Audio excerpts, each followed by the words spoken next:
मथुरा भगवान एक बार अपने मित्रों के साथ रोज चराने जाते थे, गोवे चराने जाते थे। तो उस समय एक बार जब गोवे चराने के लिए गए थे, उस समय एक बार उन लोग शायद टिफिन लेकर नहीं गए थे, जो इसलिए उनको बहुत भूख लग रही थी। तो उन्होंने पास में ही भगवान ने क्या किया, अपने परिवारों को कहा कि जाओ, और वहाँ पर कुछ ब्राह्मण लोग हैं, वो यज्ञ आदि कर रहे हैं। तुम यज्ञ आदि करने वाले ब्राह्मणों से हमारे लिए कुछ भोजन मांग लो। उनका यज्ञ समाप्त हो गया तो उनसे कुछ भोजन मांग लेना। तो आगे जाइए। तो कृष्ण बलराम का आदेश प्राप्त कर वो जो उनके जो ग्वाल बाल थे वे ब्राह्मणों के पास जाते हैं और कहते हैं कि हे ब्राह्मण लोग, कृष्ण और बलराम हमारे सखा और भगवान यहाँ पर आए हुए हैं, तो कृपा करके हमें कुछ भोजन चाहिए, वो दोनों भूखे हैं। तो ब्राह्मणों ने कुछ भी उनको सम्मान नहीं किया और मौन रह गए। और वो तो कृष्ण बलराम के जो साथी थे ग्वाल बाल वापस लौट आए। इसके बाद ग्वाल बालों ने कहा, भगवान हम नहीं जाएंगे, अभी कृष्ण बलराम हम नहीं जाएंगे, हमारा अपमान हो गया। तो उन्होंने कहा, नहीं, अभी इस बार तुम उनकी पत्नियों के पास चले जाओ। उनकी पत्नियां निश्चित वो मुझसे प्रेम करती हैं, निश्चित तुम्हारा सम्मान करेंगी। तो कृष्ण बलराम का आदेश फिर से प्राप्त कर जो ग्वाल बाल थे वे कहाँ चले गए, उनकी पत्नियों के पास। तो जैसे उन्होंने सुना कि कृष्ण और बलराम आए हुए हैं, तो वे लोग तुरंत अपना सारा कार्य छोड़कर सारा जितना सारा घर का खाना था, भोजन था, वो अपने मटके में डालकर कृष्ण बलराम के पास ले आए। और वहाँ पर कृष्ण बलराम की कृपा से उन्होंने उनकी चर्चा हुई आपस में। और इस तरह चर्चा करते करते उन्होंने फिर भगवान ने उनको वापस भेज दिया। और जब वापस भेजा, ये जो ब्राह्मण पत्नियां थी वापस जाना नहीं चाहती थी। कौन जाएगा? अगर आपको कृष्ण मिल जाए तो कृष्ण के पास आ जाने के बाद, कृष्ण चर्चा करने के बात करने के बाद आप वापस आना चाहेंगे? तो भगवान ने कहा, नहीं, इस समय तो वापस चले जाओ। तो उन्होंने कहा कि हम यदि वापस जाएंगे तो हमारे पति हमें स्वीकार नहीं करेंगे, वो सोचेंगे किसी पर पुरुष के पास जाके हमें कोई स्वीकार। तो भगवान ने कहा कि ऐसा नहीं होगा। ब्राह्मण लोग तुम्हारा उससे ज्यादा सम्मान करेंगे कि वो लोग तो स्वर्ग प्राप्ति करने के लगे हुए, लेकिन बिना किसी अध्ययन के या बिना किसी कार्य के बस उन ब्राह्मण पत्नी ने अपना जो उद्देश्य था भगवान को प्राप्त करना, वो उन्होंने कर लिया। तो ब्राह्मण की जो पत्नियां थी, वे जब घर लौट गई तो उनके जो पति ने उनका बहुत सम्मान किया, इतना सम्मान किया कि कहा कि हम लोग दुर्भाग्यशाली हैं कि हमें कृष्ण की प्राप्ति नहीं हुई, लेकिन तुम लोगों ने कृष्ण की प्राप्ति कर ली, कृष्ण मिल गए, कृष्ण की चर्चा की, और हम लोग ये सोचकर ये साधारण मनुष्य है, ये जानकर हमने उनका सत्कार नहीं किया। तो ब्राह्मण तो कोई प्रश्न पूछ सकता है कि फिर ब्राह्मण चले गए होंगे दर्शन करने के लिए? बोले नहीं, ब्राह्मण लोग कंस के भय से उन लोग उनका दर्शन करने के लिए नहीं गए। तो ये जब घटना हो गई थी, उसके बस कुछ ही दिन, ये इस लीला के कुछ ही दिन बाद कृष्ण बलराम वृंदावन में देखते हैं कि बड़ा विचित्र उत्सव चल रहा है, सब बड़ी बड़ी तैयारियां चल रही है। गांव में एक बड़े महोत्सव की तैयारी हो रही है। जैसे अगर आज हम जैसे मान लीजिए कि इंडिपेंडेंस डे आता है, या जैसे दुर्गा पूजा आती है, तो घरों में साफ सफाइयाँ होती है।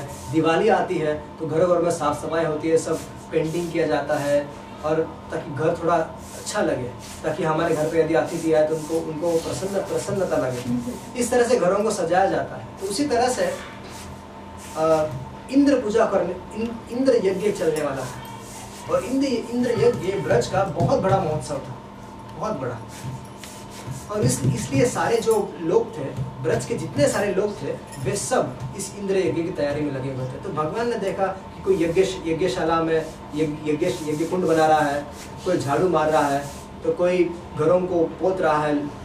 इस तरह से जब बहुत सारी तैयारियां देखी, तब कृष्ण बलराम, विशेष करके कृष्ण ने विचार किया कि ये क्या हो रहा है। तो भगवान तो सब जानते हैं, लेकिन वो आपस में चर्चा करने लगे अपने मित्रों के साथ, ये सब क्या हो रहा है। तो किसी ने कहा कि इंद्र की पूजा हो रही है, इंद्र नाम का कोई देवता, उसकी पूजा चल रही है। ग्वाल बाल अपने आपस में बात करने लगे।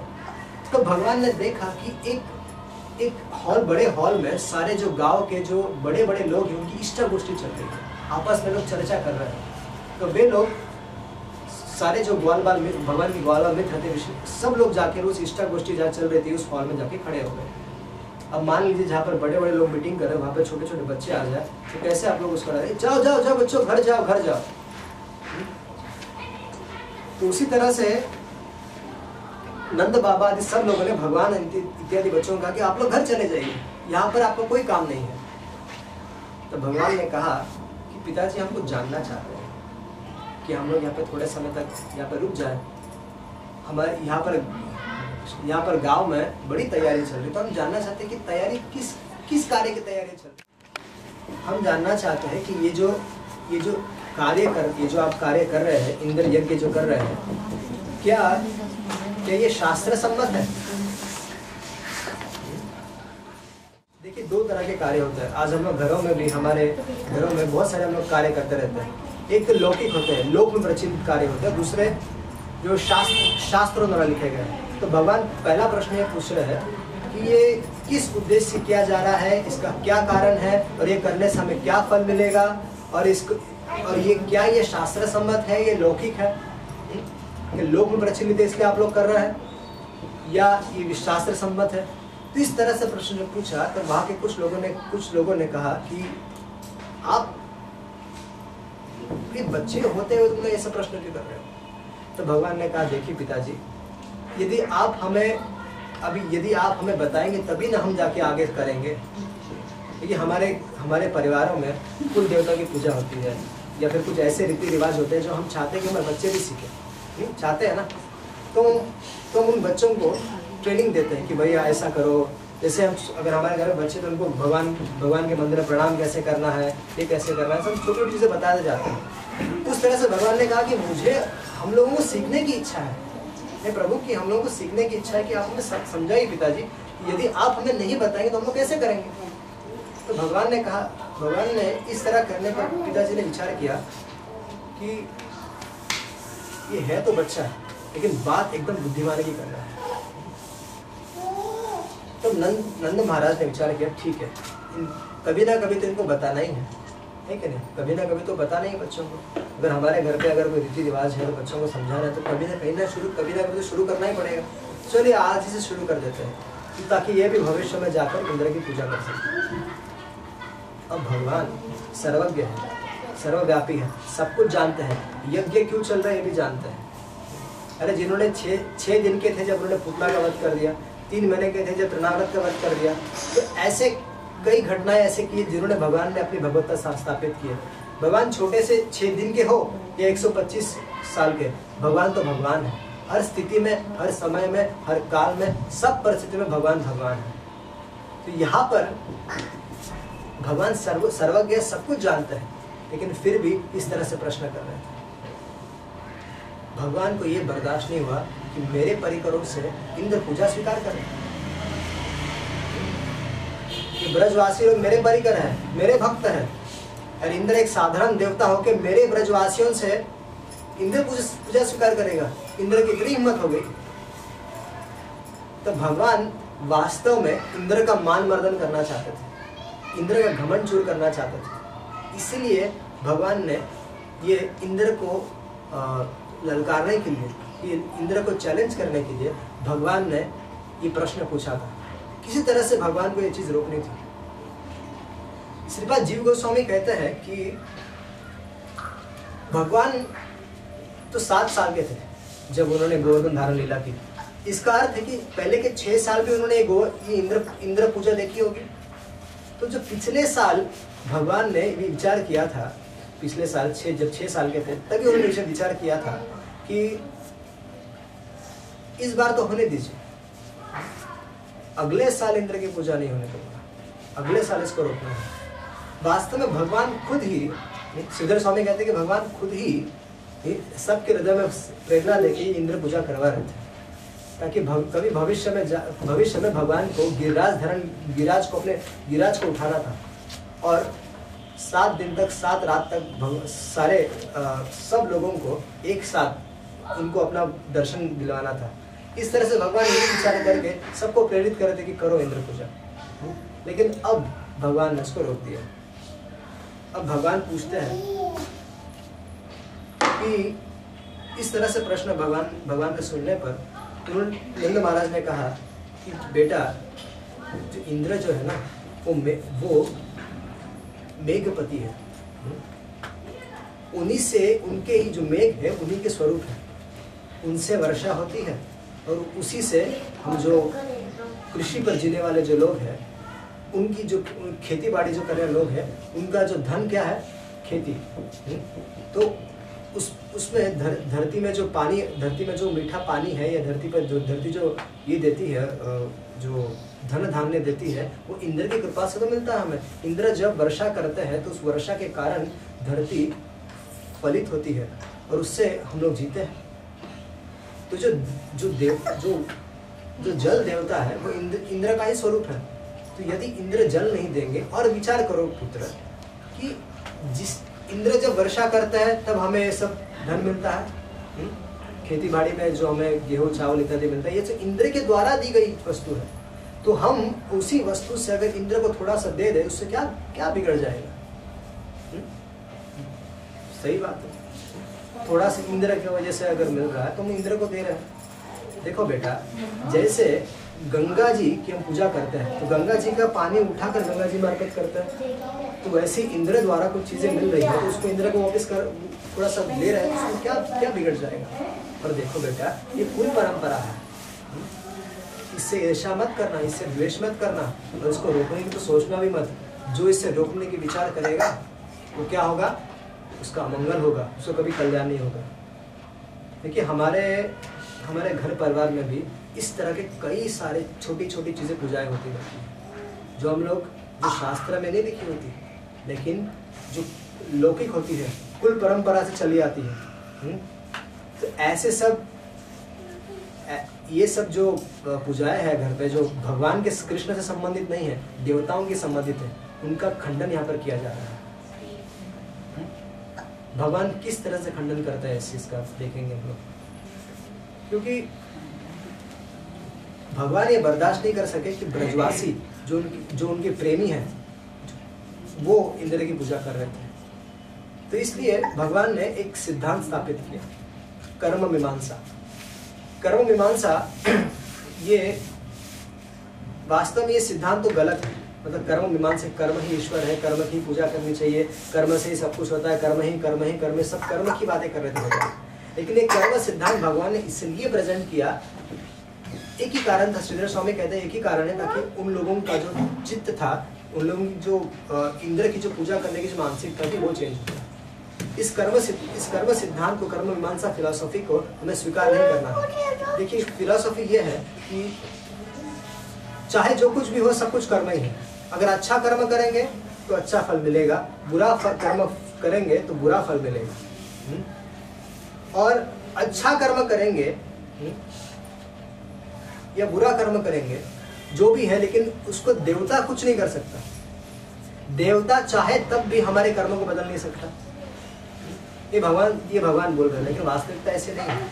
यदि भगवान की भक्ति करेंगे तो भगवान की कृपा, सर्वधर्मान परित्यज्य मामेकम शरणं व्रज अहम त्वाम सर्व पापेभ्यो मोक्षयिष्यामि मा शुचः। भगवान खुद कह रहे कि समस्त पापों का क्या करूंगा, मैं विनाश कर दूंगा। भगवान का नाम जप करने से सारे पाप नाश हो जाते हैं। तो ये सिद्धांत तो गलत है।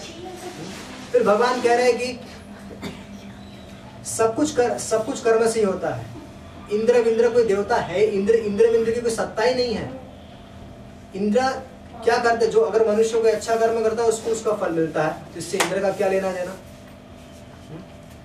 इसलिए कर्म जो है उसी की पूजा करनी चाहिए। इस तरह से भगवान जो है कर्म मीमांसा सिद्धांत स्थापित करता है। लेकिन इसके पीछे उद्देश्य एक ही है कि वो जो ब्रजवासी लोग हैं वे लोग वो सब इंद्र की पूजा छोड़ के गोवर्धन की पूजा करें। तब सारे लोग भगवान से पूछने लग गए कि अब फिर कृष्ण करना क्या चाहिए, किसकी पूजा करनी चाहिए। सारे लोगों ने पूछा किसकी पूजा करने की तुम बात कर रहे हो? अगर तुम कह रहे हो कि इंद्र की पूजा नहीं करनी चाहिए, इंद्र हमें कुछ नहीं देता है, सब कुछ हमारे कर्मों के द्वारा ही प्राप्त होता है, तो किसकी पूजा करेगा कृष्ण? किसकी पूजा करनी चाहिए? तो भगवान ने कहा गोवर्धन की, ब्राह्मणों की और गौओं की। भगवान ने तीन चीज कही। गोवर्धन, क्योंकि गोवर्धन से जो झरने निकलते हैं, उन झरनों में हम लोग पानी पीते हैं, हमारे गौवें पानी पीती है, हमारी गौवें गोवर्धन पर ही क्या करती है, चारा खाती है। गोवर्धन में हमें औषधियाँ मिलती है, वन औषधि मिलती है, गोवर्धन में हमें फल फूल सब मिलते हैं। तो गोवर्धन ही हमारे इष्ट है, ब्राह्मण हमारे इष्ट है। ब्राह्मण स्वाभाविक गुरु होते हैं, इसलिए ब्राह्मण हमारे इष्ट है। और गौ से हमारा हम कृषि हम वैश्य लोगों की आजीविका यही है। तो इसलिए ये तीन हमारे इष्ट देव हैं, ना कि इंद्र। इंद्र कौन है? इंद्र का क्या हमारे जीवन में रोल है? कुछ नहीं है। ये तीन जो चीजें थी प्रकट थी सामने, ब्रजवासी लोग देख रहे थे, जान रहे थे। लेकिन इतना सब समझाने के बाद भगवान ने बहुत अच्छा से इन लोगों को समझाया, और अंत में भगवान ने कुछ चीजें कही। भगवान ने कहा कि मैं चाहता हूँ आप लोग, ये जो इंद्र के लिए जो इतनी बड़ी तैयारी चल रही थी, बहुत बड़ी तैयारी चल रही थी, बहुत प्रचंड मात्रा में पूड़ियाँ बनाई जा रही थी, बहुत प्रचंड मात्रा में मालपुआ बना जा रहा था, बहुत प्रचंड मात्रा में दाल सब्जी प्रचंड मात्रा में बनाया जा रहा था, तैयारी चल रही थी वहाँ पर। और भगवान कहते हैं कि स्पेशल कुछ करने की आवश्यकता नहीं है गोवर्धन पूजा के लिए। ये जो सारा इंद्र की यज्ञ की सामग्री है, इसी को लेकर हम लोग गोवर्धन चलते हैं, गोवर्धन के पास चलते हैं इसी को लेकर। और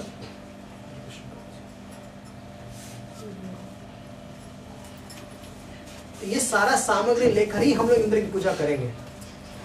और भगवान कह रहे थे कि और भगवान और उनका अच्छे से मार्गदर्शन करते हैं। क्यों? भगवान कहते मुझे क्या क्या चाहिए, मुझे चाहिए मालपुआ चाहिए, पूरी चाहिए, सब्जियां चाहिए, इतनी बहुत प्रकार की सब्जियों का वर्णन है कि मुझे इतनी प्रकार की सब्जी चाहिए, इतने प्रकार की खीर चाहिए, इतने प्रकार की क्या कहते हैं पूरियाँ चाहिए, कचौरी चाहिए। इस तरह से भगवान विविध प्रकार के वर्णन करते हैं। और कहते हैं कि सब लोग सज धज कर, सारी घरों की स्त्रियां सज धज कर आए।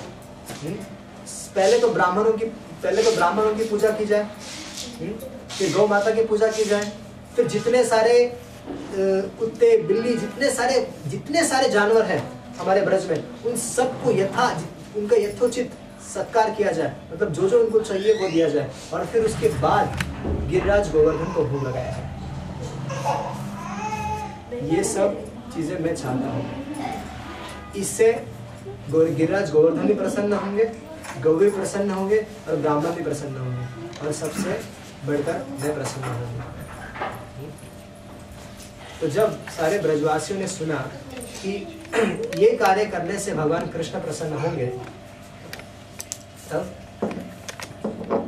इतना सुनते ही कि ये कार्य करने से मैं प्रसन्न होऊंगा, इतना सुनते ही ब्रजवासियों ने विचार किया अब क्या इंद्र की पूजा करनी है। अगर ये सारा कार्य करने से कृष्ण ही प्रसन्न नहीं होते हैं, इंद्र की पूजा करने से कृष्ण प्रसन्न नहीं होते हैं, तो इंद्र पूजा क्यों की जाए। देखिए, कृष्ण उन सारे ब्रजवासियों के प्राण थे।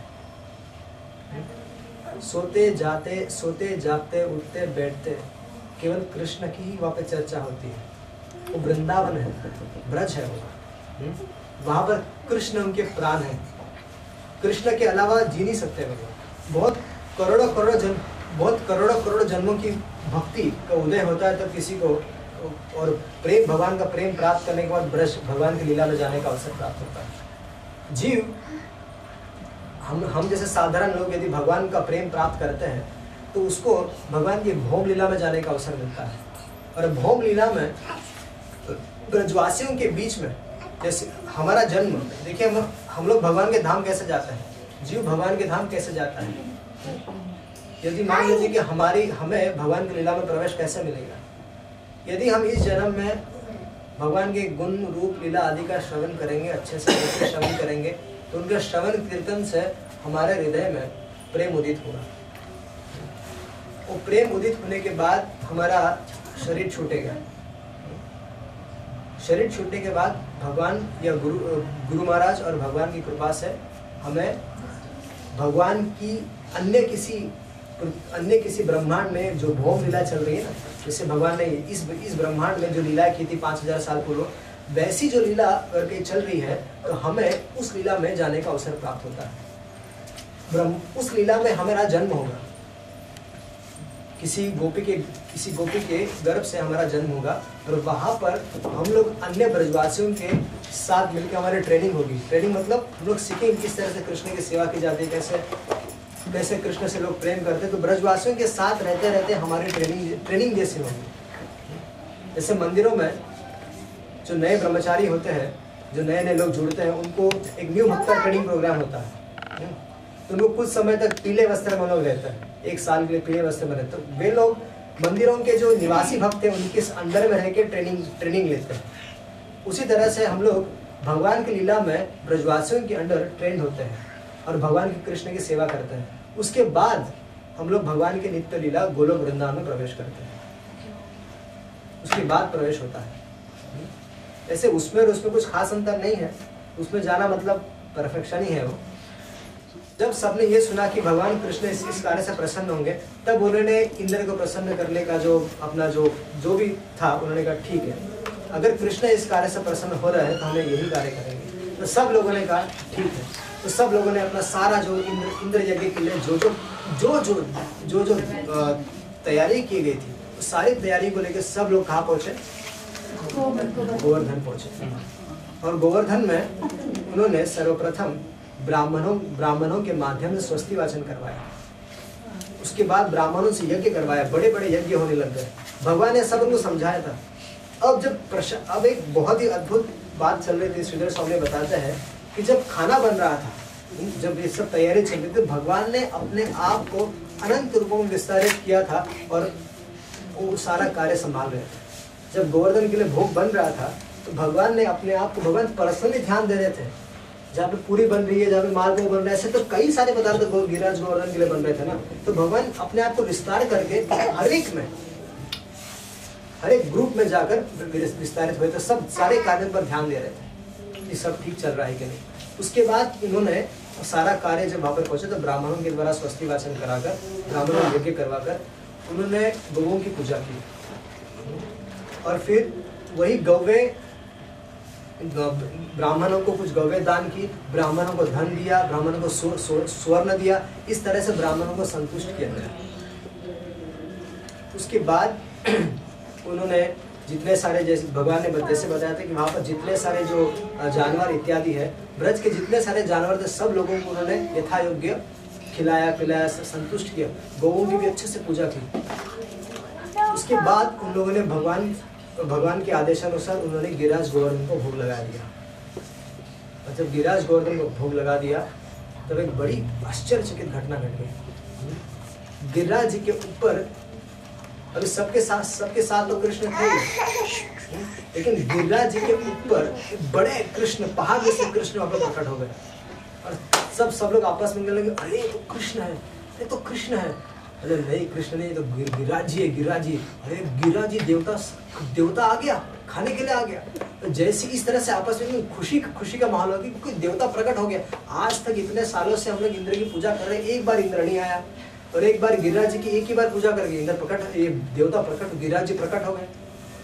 अब गिरिराज जी ने अपने हजारों हाथ बाहर निकाले और गिरिराज जी जब खाने लग गए, सब कृष्ण ही थे, कृष्ण ही खा रहे थे। सबको दिख रहा था कृष्ण जैसी शक्ल थी, सब कुछ कृष्ण जैसे, लेकिन यहाँ पे गिरिराज जी के हजारों हाथ थे और सब खा रहे, जितना सारा लगाया था सब खा रहे। और गिरिराज जी बोलने लगे अन्योर और लाओ। तो जब गिरिराज जी ने मांगा और लाओ, तो सब लोग फिर बनाने लग गए। तो सारे ब्रज में